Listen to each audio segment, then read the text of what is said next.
হিন্দু হিন্দু কে হিন্দু কদিন এসছে? আরে জন্মের ঠিক না থাকা বুড়ি রে, তোর আবার হঠাৎ করে এইসব ভূত মাথায় কি জন্য চাপলো? এত বয়সকালে এসে আবার বলতে যাচ্ছিস হিন্দু কে? তবে বয়স্কদের প্রথমেই বলে দিতে চাই, আজকে আমি হালকা করে এই বুড়িটাকে গালাগালি দেবো। এমনিতে নারীদের খুব একটা গালাগালি দিন আমি সম্মানই করি, তবে যে আমার জাতি ধর্ম নিয়ে কথা বলবে আমি তাকে হালকার ওপর থেকে গালাগালি দেবো, এটা আমার ট্যালেন্ট।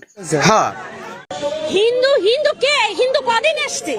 ওরে বুড়ি, হিন্দু তোমার মাসি का भातार है, हिंदू आया है बहुत दिन पहले।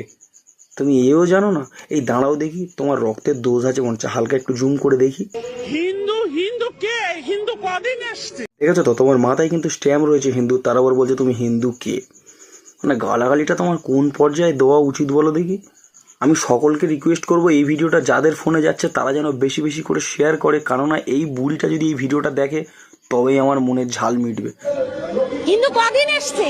হিন্দু বলে কোনো ধর্ম কিছু আছে নাকি? যদি আমি 1.5 মিনিটের জন্য ভুলে যাই তুমি একটা বয়স্ক মানুষ, তোমাকে কোন দিক থেকে গালাগালি ঢোকাবো আর কোন দিক থেকে বের করবো তুমি ঠিকভাবে বুঝতে পারবে না। তাই সকলকে আমি রিকোয়েস্ট করছি, যাদের যাদের ফোনে ভিডিওটা যাচ্ছে তারা বেশি করে শেয়ার করো, যাতে এই বুড়ির ফোনে ভিডিওটা যায়। আর কে হিন্দু, হিন্দু কবে এসেছে যাতে বুঝতে পারে।